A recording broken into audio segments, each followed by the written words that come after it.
You think pirate ships were lawless chaos, filled with drunken cutthroats fighting over treasure. What you're about to discover will completely shatter everything you thought you knew about life aboard these floating societies. The truth is far more shocking than any Hollywood movie has ever dared to show you. Here's what will blow your mind.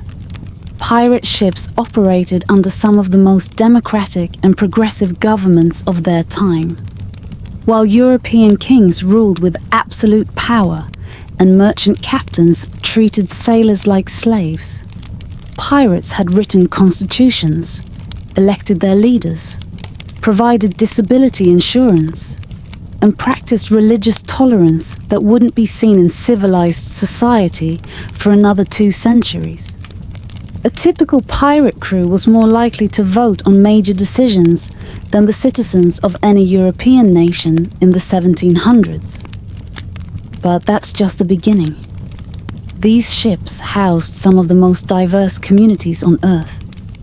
You'd find escaped African slaves fighting alongside Irish rebels, displaced Native Americans, and English deserters. Women disguised as men served as gunners and navigators. Former university professors worked next to illiterate fishermen. The average pirate ship contained more languages, cultures, and backgrounds than most major cities of the era. The economic system aboard these vessels would make modern labor unions weep with envy. Pirates received equal shares of loot, comprehensive healthcare, and democratic workplace protections that wouldn't appear in legitimate businesses until the 20th century. They created the first known workers' compensation system, paying predetermined amounts for lost eyes, hands, or legs. A sailor who lost his right arm in battle received 600 pieces of 8, enough to live comfortably for years. Here's what's truly staggering. The average pirate earned more in one successful raid than a merchant sailor made in 5 years of legitimate work. While Navy sailors faced brutal floggings for minor infractions, pirate crews could vote to remove cruel captains. These criminals created societies more fair and equitable than any legal government of their time. Whether you're listening from New York or London, Tokyo or Sydney, this story challenges everything we've been taught about civilization and barbarism. Before we dive into this hidden world, please hit that subscribe button and let me know in the comments where you're listening from tonight. This is the story about what really happened inside these floating democracies that terrified empires and created some of history's most progressive societies, all while flying under the black flag. You're standing on a rotting dock in Port Royal, Jamaica in the year 1715. The air reeks of fish, tar, and human waste. Your stomach gnaws with hunger. You haven't eaten a proper meal in 3 days. The Royal Navy discharged you after the War of Spanish Succession ended, leaving you with nothing but the clothes on your back and a handful of worthless coins. Around you, hundreds of other desperate men crowd the waterfront. Former privateers, merchant sailors, escaped slaves, and debtors fleeing prison all search for any opportunity to survive. The legitimate shipping companies offer brutal conditions, 12-hour workdays, rotten food, and wages barely enough to survive. Ship captains rule like tyrants, using the lash freely and treating crew members as expendable property. Then you hear whispers of another option. A ship flying under sweet trade. The pirate's code. Word spreads quickly through the crowd about a vessel anchored just beyond the harbour, its black flag barely visible in the morning mist. They say the crew shares all profits equally, votes on their destination, and treats every man with dignity, regardless of birth or colour. You've heard the stories of Blackbeard's fearsome reputation, but you've also heard other tales of crews that accumulated vast fortunes in months rather than decades, of sailors treated as equals rather than servants, of democratic societies floating free on the endless ocean. As the sun rises higher, painting the Caribbean waters gold and crimson, you make your choice. Better to live 1 year as a free man on the account than spend a lifetime in servitude. You gather your few possessions and begin walking toward the small boat that will take you to your new life, and to one of the most surprising communities in human history. The moment you climb aboard, your senses reel from the assault of unfamiliar sounds, smells, and sights that shatter every expectation of pirate life you've ever held. The first shock hits your nose. This ship doesn't reek of filth and decay like the merchant vessels you've known. Instead, you smell tar and oakum from recent repairs, the sharp tang of vinegar used for cleaning, and surprisingly, the aroma of actual cooking food rather than the rotten hardtack typical of Navy ships. Someone has clearly invested time and resources into maintaining this vessel. Your eyes adjust to reveal a deck that defies every stereotype.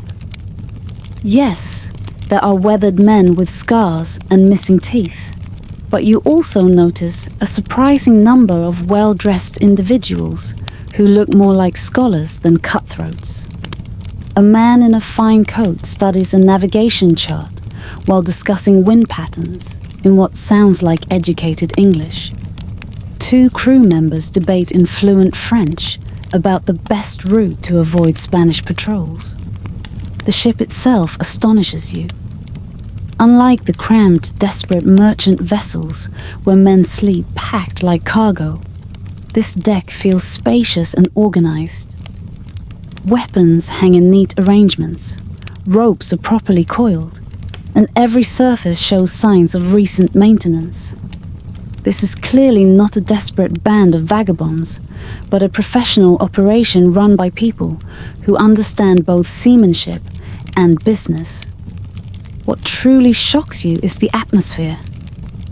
Instead of cowering before a tyrannical captain, crew members move with confidence and purpose. You watch in amazement as sailors approach their officers with suggestions and questions, engaging in conversations that would result in floggings aboard Navy ships. Laughter echoes across the deck, genuine mirth rather than the bitter gallows humor of oppressed men. A tall man with intricate tattoos covering his dark arms extends his hand in greeting. His accent suggests he's from somewhere in West Africa, but he speaks perfect English as he welcomes you aboard. Behind him, a slight figure you first assume is a young boy, until you notice the carefully bound chest beneath the loose shirt. This crew clearly operates under different rules than any society you've known. The sounds of this floating community create a symphony, completely unlike the harsh barking of orders and crack of whips you expected. Voices rise in multiple languages: Spanish, Portuguese, Dutch, and several African dialects you can't identify. Someone plays a fiddle in the background, while others sing work songs that blend melodies from across the known world. As you settle into life aboard, you begin meeting the remarkable individuals who form this floating democracy, each carrying stories that reveal the complex humanity behind the fearsome reputation. First, you encounter Marcus, a former slave from a Barbados sugar plantation who escaped during a pirate raid 3 years ago. His back bears the permanent scars of overseer whips, but his eyes hold intelligence and determination that impressed the crew enough to elect him quartermaster, the second most powerful position on the ship. Marcus speaks 4 languages, and possesses an uncanny ability to assess character and settle disputes. His word carries as much weight as the captain's in most matters. You discover that Marcus isn't unique. Nearly a third of the crew consists of escaped slaves from various Caribbean islands. They found something aboard this vessel that existed nowhere else in the 1700s. True equality regardless of skin color. These men vote on the same issues as everyone else, receive equal shares of any prize, and face the same disciplinary measures. In a world where slavery is legal and racial hierarchy is assumed divine law, this ship operates as a revolutionary experiment in human dignity. Then there's Red Jenny, whose real name is Jennifer Morrison. She spent 2 years successfully disguised as a young man before revealing her identity when she volunteered for the dangerous job of powder monkey during a battle. Rather than ejecting her, the crew voted to let her stay after she proved her courage and competence. Jenny knows every inch of the ship's rigging and can reload cannons faster than most men twice her size. Jenny tells you about her previous life, the daughter of a tavern keeper in Bristol, who faced a choice between an arranged marriage to an abusive merchant or starvation after her father's death. The sea offered the only path to freedom and self-determination available to a woman of her station. Now, she earns equal shares, commands respect for her skills, and answers to no man's arbitrary authority. You meet Thomas, a former university student from Oxford, who joined after accumulating gambling debts that would have landed him in debtor's prison. His education makes him invaluable for navigation, correspondence, and negotiations with governors who might offer pardons. Thomas reads and writes in Latin, Greek, and French, skills that prove surprisingly useful in the piracy business. The ship's surgeon, Dr. William Blackwood, was practicing medicine in Charleston before fleeing accusations of treating yellow fever patients regardless of their ability to pay. His medical kit contains instruments and medicines that surpass those found on most naval vessels. Dr. Blackwood has established the first known healthcare system that treats all crew members equally, regardless of rank or race. There's Jacques, a French Huguenot fleeing religious persecution, who serves as the ship's carpenter and speaks passionately about religious freedom. The crew includes Catholics, Protestants, and men who follow African spiritual traditions, all coexisting peacefully, a tolerance unimaginable in the religiously divided Europe of the era. Perhaps most surprising is old Samuel, a former Royal Navy officer who served for 20 years before deserting when ordered to transport a cargo of children to be sold as indentured servants. Samuel brings military discipline and tactical knowledge, while absolutely refusing to participate in the slave trade that drives much of the legitimate economy. These aren't desperate criminals, but intelligent individuals who chose piracy as the only path to dignity, freedom, and prosperity available to them. Each person aboard carries skills essential to the community's survival, and each has found something here that existed nowhere else in their world. Respect, equality, and the chance to determine their own destiny. What truly astounds you is how this floating society operates through systems more democratic and fair than any government on land during the 1700s. Every major decision requires a vote of the entire crew. Unlike European monarchies, where kings decree laws without consultation, or merchant ships where captains wield absolute power, this vessel operates as a true democracy. When the lookout spots a potential prize, the crew gathers to debate whether to attack. They consider the target's size, apparent cargo, defensive capabilities, and likelihood of resistance. Everyone from the newest recruit to the most experienced sailor gets one vote. The economic system would revolutionize modern labor relations. Before any raid, the crew votes on how to divide potential loot. The standard agreement allocates equal shares to all regular crew members, with officers receiving slightly larger portions reflecting their additional responsibilities.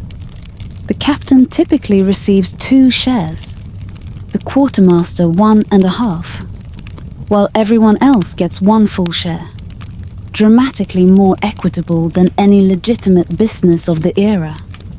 But the real innovation is their insurance system. The crew has voted to establish specific compensation for injuries sustained in battle or accidents. A lost right arm earns 600 pieces of 8, a left arm 500. A lost right leg brings 500 pieces, a left leg 400. An eye costs 100 pieces, while a finger merits 100. These predetermined payments ensure that disabled crew members can live comfortably rather than facing destitution. A social safety net that won't appear in civilized society for another 2 centuries. Medical care is provided equally to all crew members, regardless of rank or ability to pay. Dr. Blackwood treats everyone from the captain to the newest recruit with the same attention and the best medicines available. This universal healthcare system surpasses what's available to most civilians in major cities. The justice system operates through trial by jury of peers. When disputes arise, or someone is accused of violating the ship's articles, the entire crew serves as judge and jury. Punishments range from loss of share privileges to marooning for the most serious offences. No single person can arbitrarily punish another, a level of due process absent from most legal systems of the time. Religious tolerance thrives in ways unimaginable on land. Catholics and Protestants who would be mortal enemies in Europe work side by side. African spiritual practices coexist with Christian worship. No one faces persecution for their beliefs, and the crew respects different religious observances. This multicultural acceptance won't be seen in most civilized societies until the modern era. Work assignments rotate to prevent any individual from being stuck with the worst jobs permanently. Unlike merchant ships, where the same men always clean the bilge or maintain the latrines, pirate crews share unpleasant duties. This prevents the development of rigid class hierarchies and ensures everyone contributes equally to the ship's maintenance. The captain's authority is strictly limited to times of battle or emergency navigation. During normal operations, the quartermaster handles discipline and daily operations, while major decisions require crew consensus. Captains can be voted out of office if they prove incompetent or tyrannical accountability that doesn't exist in any other maritime or political system of the era. Women like Jenny participate fully in this democracy, voting on all issues and holding positions of responsibility. This gender equality is completely unprecedented in the 1700s, when women couldn't vote, own property, or participate in political decisions anywhere in the civilized world. The articles governing ship behavior are written documents that everyone signs, creating the first known maritime constitutions. These agreements spell out rights, responsibilities, compensation, and disciplinary procedures. Every crew member knows exactly what's expected and what protections they enjoy. Transparency absent from the arbitrary rule of merchant captains or naval officers. Yet beneath this remarkable democracy lurks a darker reality that reveals the brutal necessities of survival outside the law. Violence permeates daily life in ways that would shock modern sensibilities. Disagreements that might be settled with words in polite society often end with knives or pistols aboard ship. You witness a dispute over a card game escalate into a duel that leaves one man permanently disfigured. The crew accepts this as normal. When you exist outside legal protection, personal honor and reputation become matters of life and death. Disease stalks the ship relentlessly. Despite Dr. Blackwood's skills, scurvy weakens the crew during long voyages. Yellow fever strikes without warning, sometimes killing half a dozen men in a week. Dysentery spreads through the cramped quarters, leaving even the strongest sailors weak and miserable. The exotic ports that provide the crew's freedom also expose them to tropical diseases that European immune systems can't handle. The business of piracy itself requires moral compromises that haunt even the most hardened crew members. During raids, merchants and passengers face terror that leaves permanent scars. You watch previously jovial shipmates transform into frightening figures who must project deadly menace to minimize resistance. The psychological toll of this constant switching between civilized behavior and necessary brutality weighs heavily on everyone. Alcohol serves as both social lubricant and escape from harsh realities. Rum flows freely during celebrations, but also during the dark moments when crew members struggle with guilt, fear, or despair. Some men lose themselves entirely to drink, becoming liabilities that the crew eventually abandons at remote ports. Betrayal represents a constant threat. The bounties on pirate heads create powerful incentives for crew members to turn informant.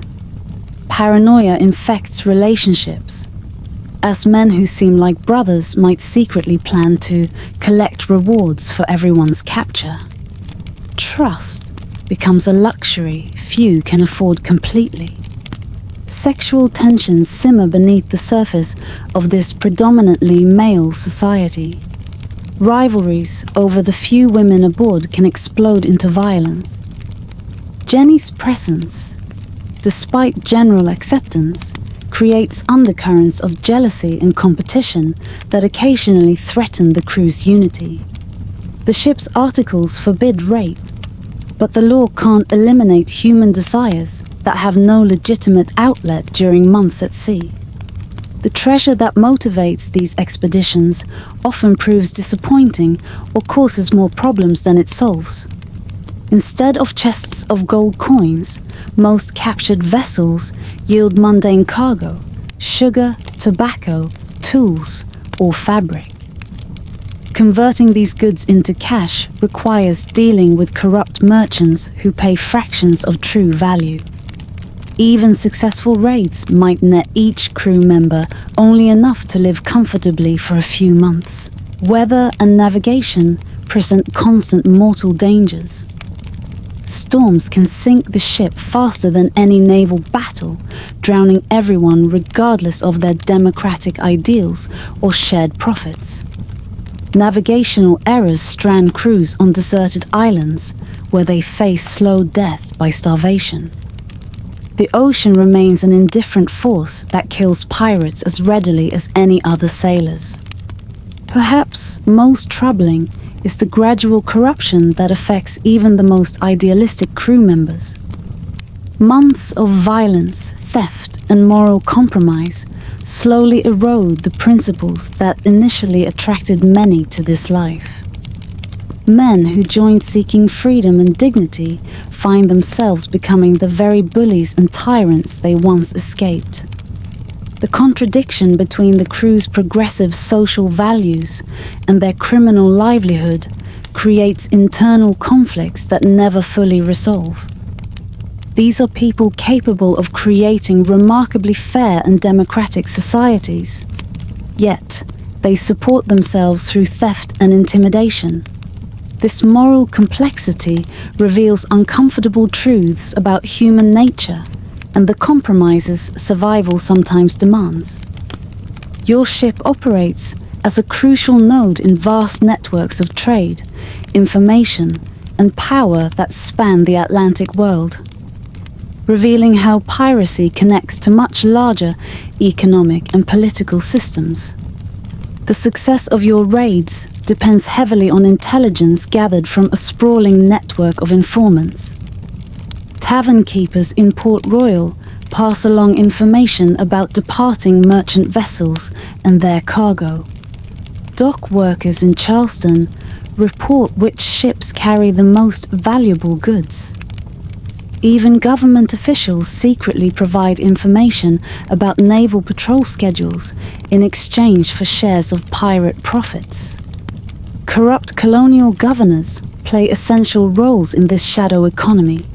Many officials issue bogus privateering commissions that provide legal cover for pirate activities. Governor Nicholas Trott of the Bahamas becomes notorious for protecting pirate crews in exchange for substantial bribes. These arrangements allow pirates to operate with semi-official sanction while giving colonial administrators access to wealth they couldn't obtain through legitimate channels. The disposal of stolen goods requires complex international trade networks. Captured Spanish silver travels through London banks. Stolen silks appear in Philadelphia markets. Sugar seized from French vessels ends up in Amsterdam warehouses. Merchants throughout the Atlantic world participate in this trade, often unknowingly, but sometimes as deliberate partners. The boundary between legitimate commerce and piracy proves far more porous than official records suggest. Your crew maintains careful diplomatic relationships with various colonial governments.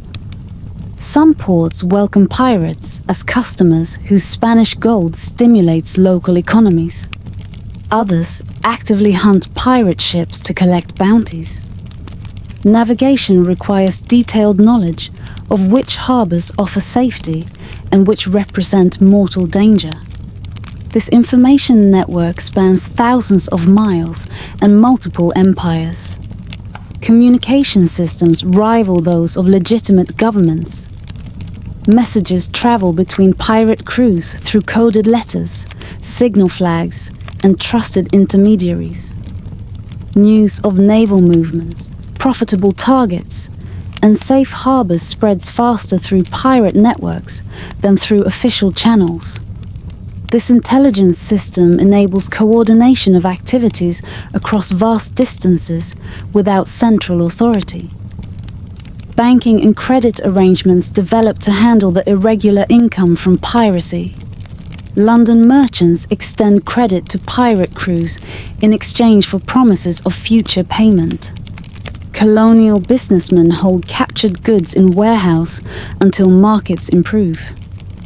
Insurance companies calculate policies that account for both legitimate trade risks and pirate activities. These financial networks integrate pirate economics into the broader Atlantic economy. The slave trade intersects with piracy in complex ways. Some pirates participate by capturing slave ships and selling their human cargo. Others, like your crew, refuse this business entirely and instead offer freedom to escaped slaves. This moral divide within the pirate community reflects broader contradictions in Atlantic world societies that simultaneously embrace freedom and slavery. Technological innovations spread rapidly through pirate networks. Improvements in navigation, weaponry, and ship design move between crews faster than through official channels. Pirates serve as inadvertent vectors for technological transfer between different maritime traditions. Combining Spanish shipbuilding techniques with English gunnery innovations and African navigation knowledge. Your ship's movements influence international relations between major European powers. Spanish officials pressure Britain to suppress pirates attacking their Caribbean colonies. French authorities complain when pirates based in English ports raid French shipping. These diplomatic tensions sometimes escalate into actual warfare, demonstrating how pirate activities affect relationships between empires. The crews themselves represent remarkable examples of globalization centuries before the term existed. Your shipmates include men from every continent except Antarctica. They speak dozens of languages, practice multiple religions, and combine knowledge from diverse cultural traditions. This cultural mixing produces innovations and perspectives impossible within the more homogeneous societies of the era. Trade routes shift in response to pirate activities. Merchant vessels alter course to avoid known pirate hunting grounds. Convoy systems develop to provide protection through coordinated sailing. These adaptations reshape Atlantic commerce patterns and influence the development of port cities throughout the Americas. Your floating community becomes a crucible for cultural and intellectual exchange that spreads ideas, stories, and innovations across the Atlantic world in ways that challenge the isolation of traditional societies. The ship's library, assembled from captured vessels and educated crew members' personal collections, contains an astonishing variety of texts. Latin classics sit beside Arabic mathematical treatises. Spanish colonial chronicles rest next to English philosophy.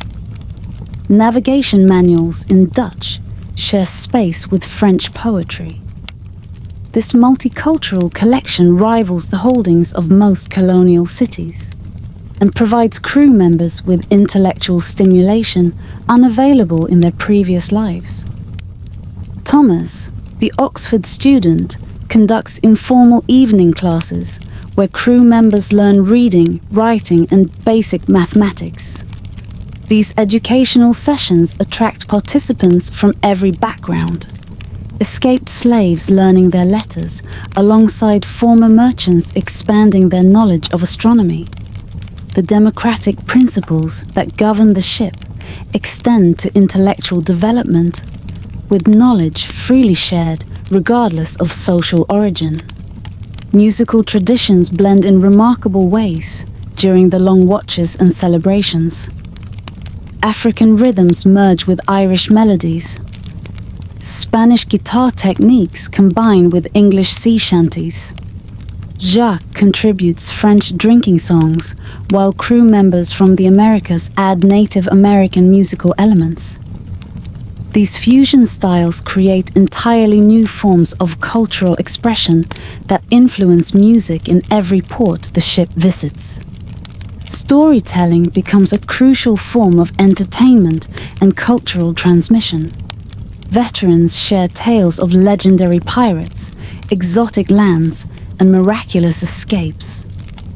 Each crew member contributes stories from their homeland, creating an oral library that preserves traditions from across the known world. These narratives often blend fact and fiction, creating mythologies that will influence pirate legends for centuries. Medical knowledge advances through the combination of diverse healing traditions. Dr. Blackwood's European training merges with African herbal remedies, Caribbean indigenous practices, and accumulated folk wisdom. This medical synthesis produces treatments more effective than any single tradition alone. Crew members return to their home ports, carrying medical innovations that spread throughout Atlantic communities. Language evolution accelerates aboard the ship as crew members from different backgrounds develop common vocabularies. English serves as the primary communication language, but it becomes enriched with terms from Spanish, Portuguese, Dutch, French, and various African languages. This pidgin develops into a distinctive maritime dialect that influences speech patterns in ports throughout the Caribbean. Technological innovation thrives in the collaborative environment of the ship. Marcus's experience with African metalworking techniques improves weapon maintenance. Jenny's knowledge of textile production helps repair sails more effectively. Jacques applies French carpentry methods to ship modifications. This cross-cultural exchange of technical knowledge produces innovations that spread throughout the maritime world. Religious and philosophical ideas circulate freely in ways impossible in the religiously divided societies of the era. Crew members discuss Catholic theology alongside Protestant doctrine, African spiritual practices, and Enlightenment philosophy. These conversations plant seeds of religious tolerance and intellectual inquiry that some crew members carry back to their home communities. Navigation knowledge expands through the sharing of diverse maritime traditions. African techniques for reading ocean currents combine with European compass skills. Native American coastal navigation methods merge with Arabic astronomical calculations. This synthesis of navigational knowledge improves the safety and efficiency of Atlantic travel. Art and craftsmanship flourish as crew members share techniques and aesthetic traditions. Carved decorations on the ship reflect influences from multiple cultures. Tattoo designs blend European, African, and Caribbean artistic elements. Weapon engraving incorporates motifs from various traditions. These artistic innovations influence decorative styles throughout the Atlantic world. Written communications develop new forms as crew members record their experiences. Ship's logs become narrative accounts that preserve detailed observations of people, places, and events. Personal letters home carry descriptions of foreign lands and peoples. These writings contribute to European knowledge of the wider world and influence literary traditions. The preservation and transmission of practical knowledge accelerates aboard the ship. Cooking techniques from various cultures improve shipboard nutrition. Clothing adaptations suited to different climates spread throughout maritime communities. Shipbuilding innovations that combine multiple traditions enhance vessel performance.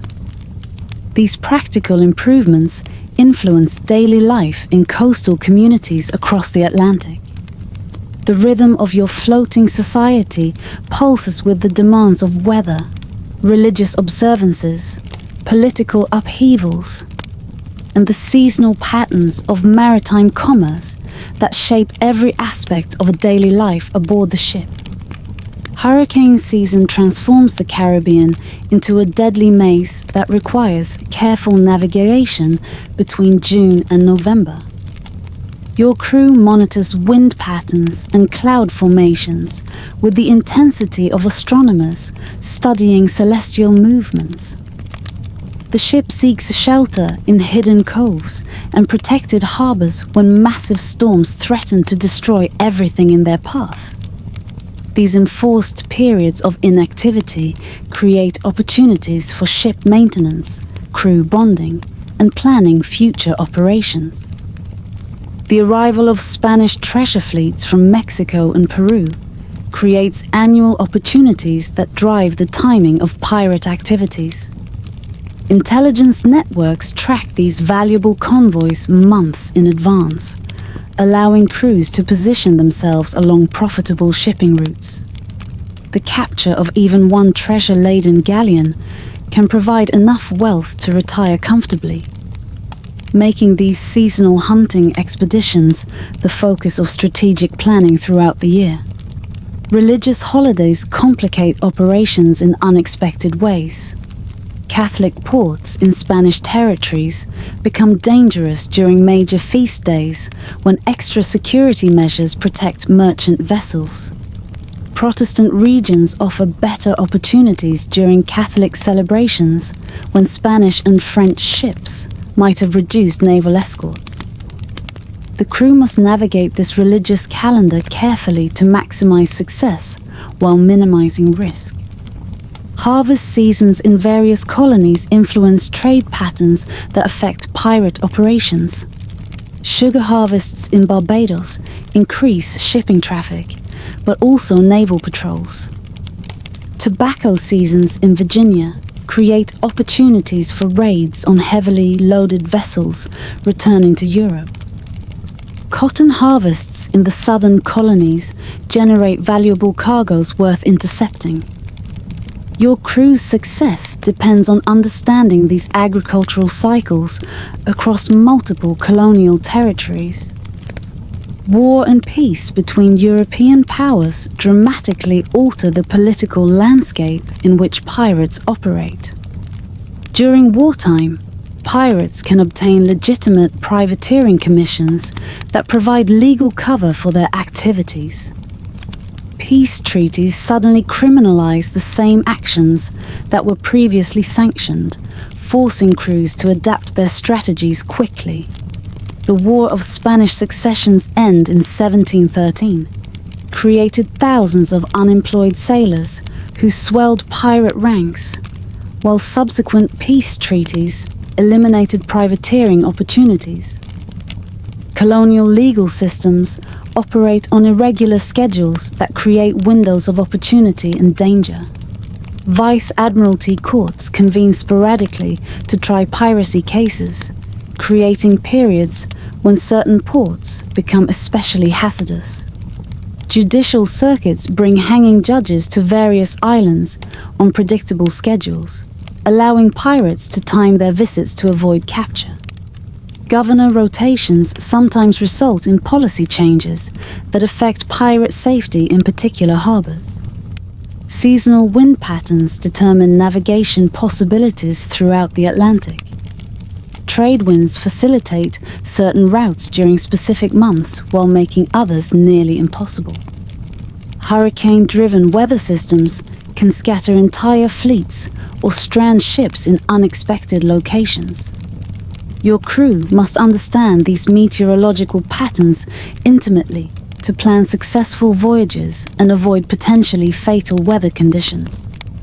Market cycles in European cities influence the value of different types of cargo throughout the year. London's demand for sugar peaks during certain seasons, while Amsterdam's silk markets fluctuate based on fashion trends. Understanding these economic rhythms helps crews target the most valuable cargoes and find the best prices for stolen goods. Intelligence about market conditions travels slowly across the Atlantic, creating opportunities for those with better information. Naval patrol schedules follow seasonal patterns that create predictable, safe periods for pirate operations. British Royal Navy ships concentrate their Caribbean presence during treasure fleet seasons, but reduce patrols during hurricane months. Spanish coastal guards focus on protecting their own ports during harvest times, but venture farther abroad during quieter periods. These military rhythms create temporal safe havens that experienced pirates exploit. Social events in major ports create both opportunities and dangers for pirate crews. Carnival seasons in Catholic territories bring crowds that can provide cover for wanted men, but also increase security presence. Wedding celebrations among colonial elite might distract officials from anti-piracy efforts. Funeral processions for important figures can create opportunities for intelligence gathering about future shipping schedules. The arrival of new colonial governors often signals policy changes that affect pirate safety. Reform-minded administrators might crack down on corruption that previously protected pirate operations. Conversely, financially desperate governors might prove more willing to accept bribes in exchange for protection. Crew members monitor these political transitions carefully to adjust their operational security accordingly. Religious revival movements sweeping through various colonies create unpredictable social conditions. Puritanical awakenings might result in stricter enforcement of moral codes that criminalize pirate havens. Conversely, religious enthusiasm might distract authorities from anti-piracy efforts. Understanding these spiritual cycles helps crews navigate the complex social landscape of colonial society. Behind the democratic facade and romantic adventure, your ship operates through the dedication and expertise of individuals whose specialized skills make survival possible in one of history's most dangerous professions. Captain Jonathan Pierce earned his position not through birthright or appointment, but through a democratic vote after proving his competence during 3 years as quartermaster. Pierce began his maritime career as a midshipman in the Royal Navy, where he learned navigation, tactics, and leadership before deserting when ordered to transport enslaved children. His naval training provides crucial military expertise, but his leadership style reflects the democratic principles that govern the ship. Pierce's daily responsibilities extend far beyond the stereotypical image of a swaggering pirate captain. He studies weather patterns to predict storms days in advance, analyzes intelligence reports to identify profitable targets, and negotiates with corrupt officials who provide protection in exchange for bribes. During battles, Pierce coordinates complex tactical maneuvers while projecting the fearsome image necessary to intimidate enemies into surrender without costly fighting. The captain's family connections prove as valuable as his maritime skills. His sister operates a tavern in Nassau that serves as an intelligence hub, while his brother manages warehouses in Charleston where stolen goods disappear into legitimate commerce. Pierce's wife, who remains in their Charleston home, maintains correspondence with other pirate families that creates a support network spanning the entire Caribbean. Marcus serves as quartermaster with authority that equals the captain's in many situations. His responsibilities include maintaining discipline, distributing food and supplies, and mediating disputes between crew members. Marcus's judgment determines punishment for rule violations, and his decisions about target selection carry enormous weight. His background as a plantation overseer before his enslavement provides organizational skills that prove essential for managing the complex logistics of pirate operations. The quartermaster's most challenging duty involves managing the diverse personalities and backgrounds that comprise the crew. Marcus must balance the competing interests of former slaves seeking revenge against their oppressors. Educated gentlemen maintaining standards of civilized behavior, and desperately poor sailors concerned only with survival. His diplomatic skills prevent conflicts that could tear the crew apart. Marcus maintains detailed records of every crew member's shares, injuries, and performance that will determine compensation after successful raids. His bookkeeping rivals that of legitimate businesses and provides the foundation for the crew's democratic profit-sharing system. These meticulous accounts ensure fairness in a profession where disputes over money often lead to violence. Dr. Blackwood operates a medical practice more advanced than most land-based physicians of the era. His surgical kit includes instruments for amputations, extractions, and wound treatment that enable him to save lives under conditions that would challenge modern emergency medicine. The doctor's pharmaceutical supplies include opium for pain relief, mercury for treating syphilis, and various herbal remedies learned from Caribbean indigenous peoples. Medical emergencies at sea require creativity and skill that university training alone cannot provide. Dr. Blackwood has developed techniques for treating gunshot wounds using heated rum for sterilization and silk thread for sutures. His experience with tropical diseases like yellow fever and malaria surpasses that of physicians in European cities. The doctor's survival rates exceed those of most contemporary medical practices. Jenny manages the ship's ordnance with expertise that impresses veteran gunners. Her responsibilities include maintaining cannons, preparing ammunition, and training new crew members in artillery techniques. Jenny's small stature allows her to work in cramped gun positions that larger men cannot access, while her quick reflexes make her invaluable during rapid-fire sequences in battle. The ship's armourer must understand metallurgy, chemistry, and mechanical engineering to keep weapons functional in the corrosive marine environment. Jenny repairs muskets, sharpens cutlasses, and manufactures ammunition using salvaged materials. Her workshop produces specialized tools needed for ship maintenance and modifications that enhance the vessel's performance and defensive capabilities. Thomas applies his classical education to the practical challenges of navigation and correspondence. His knowledge of Latin enables communication with educated officials throughout the Catholic territories, while his mathematical skills prove essential for calculating positions and plotting courses. Thomas's handwriting and literary abilities make him responsible for forging documents and composing letters that provide legal cover for pirate activities.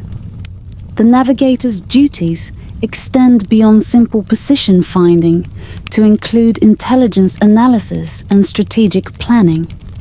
Thomas studies captured correspondence to identify valuable cargo shipments and analyzes naval dispatches to predict patrol patterns. His maps incorporate information gathered from multiple sources to create navigation aids more accurate than official charts. Jacques brings carpentry skills essential for maintaining and modifying the ship in remote locations where professional shipyards are unavailable.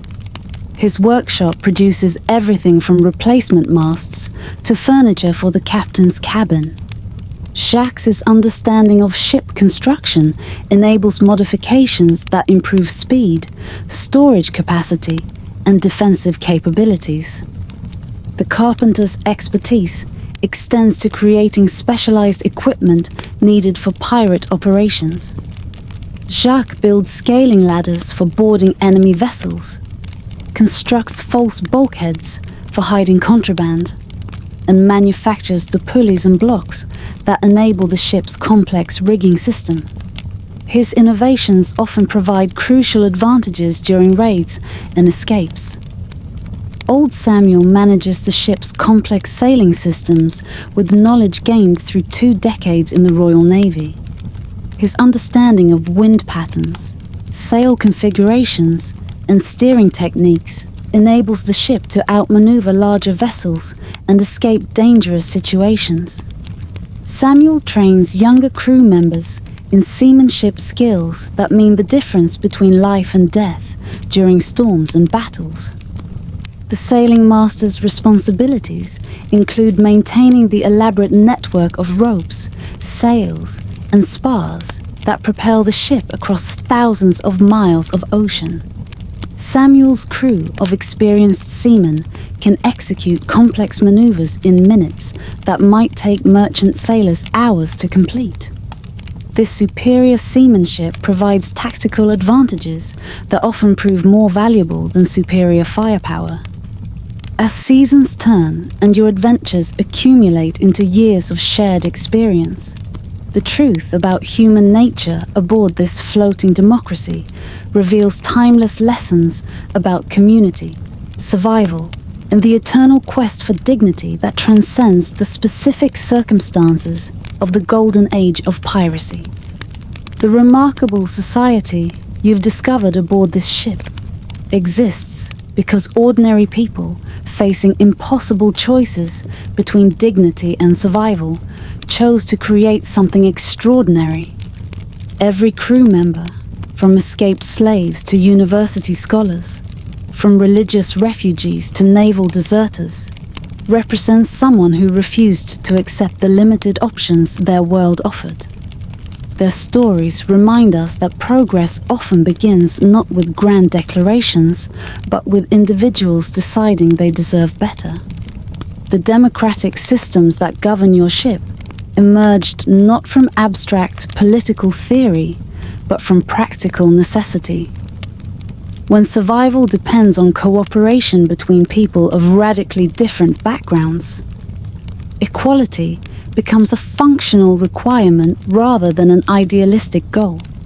The crew's voting procedures, profit-sharing arrangements, and conflict resolution mechanisms work because everyone recognizes their mutual dependence. These floating democracies succeeded where land-based societies failed because they had to. The economic innovations aboard pirate ships, equal compensation, disability insurance, and democratic workplace governance, arose from communities that couldn't rely on external authority to enforce fairness. Without kings, judges or police to maintain order, the crew had to create systems based on consent and mutual benefit. Their success demonstrates that just economic relationships are possible when people commit to treating each other with genuine equality. Perhaps most remarkably, the multicultural tolerance that flourishes aboard your ship developed not from moral instruction, but from shared hardship and common purpose. When survival requires cooperation between former enemies, prejudices become luxuries that communities cannot afford. The religious freedom, racial equality, and gender inclusion aboard pirate ships exceeded anything available in civilized society because practical circumstances demanded these innovations. The violence and moral compromises that shadow pirate life remind us that even the most progressive communities face difficult choices when existing outside legal protection. The crew's criminal activities contradict their democratic ideals, creating internal tensions that never fully resolve. This contradiction illustrates the complex relationship between justice and survival, showing how circumstances can force good people into morally ambiguous situations. The stories you've witnessed aboard this ship reveal that human beings possess an extraordinary capacity for adaptation and innovation when traditional systems fail them. Marcus's transformation from enslaved plantation worker to respected quartermaster demonstrates how quickly people can develop leadership abilities when given genuine opportunities. Jenny's success as a female gunner in an overwhelmingly male environment shows that competence matters more than social conventions when survival is at stake. The friendships that develop across racial, national, and class lines aboard your ship prove that the prejudices dividing people in conventional society are learned behaviors rather than natural instincts. When former slaves and former masters work together toward common goals, when Catholics and Protestants share daily hardships, when educated gentlemen and illiterate sailors depend on each other's skills, artificial barriers dissolve in favor of human connection. The intellectual flowering that occurs aboard pirate ships, the libraries, the educational classes, the cultural exchanges, reminds us that curiosity and learning thrive in environments that value individual dignity. When people feel respected and valued, they naturally seek to improve themselves and contribute to their community's knowledge. The crew's enthusiasm for education demonstrates that the desire for intellectual growth exists across all social backgrounds.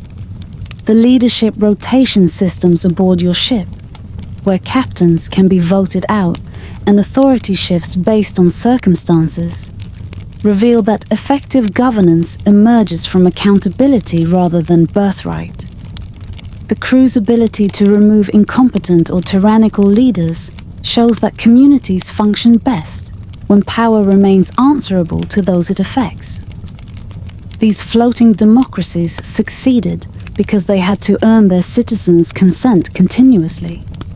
The healthcare and disability support systems that protect every crew member regardless of rank or background demonstrate that caring for society's most vulnerable members strengthens rather than weakens communities. Dr. Blackwood's universal medical care and the crew's compensation for injured members create loyalty and morale that prove more valuable than any treasure. These social innovations show that cooperation flourishes when people feel secure and valued. The seasonal rhythms and external pressures that shape your ship's operations remind us that even the most idealistic communities must adapt to harsh realities beyond their control. The crew's ability to maintain their democratic principles while navigating hurricanes, naval patrols, and economic pressures shows that successful societies balance ideals with pragmatism. Their flexibility enables survival without abandoning core values. The complex moral landscape aboard your ship, where people committed to equality support themselves through theft, where communities dedicated to freedom exist outside the law, illustrates the uncomfortable truth that progress sometimes requires breaking existing rules. The crew's criminal status doesn't negate the validity of their social innovations, just as their democratic achievements don't excuse their illegal activities. This moral complexity reflects the real world, where good and evil rarely exist in pure forms. The networks of communication, trade, and mutual support that connect pirate ships across the Atlantic demonstrate that isolated communities cannot survive alone. Your crew's success depends on relationships with informants, merchants, officials, and other pirates throughout the Caribbean and beyond. These connections show that innovation spreads through personal relationships, and that progressive ideas require networks to flourish.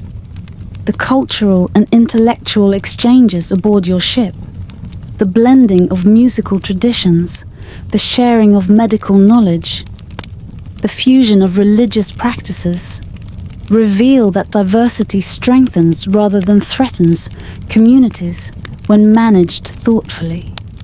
The crew's multicultural synthesis produces innovations impossible within homogeneous societies.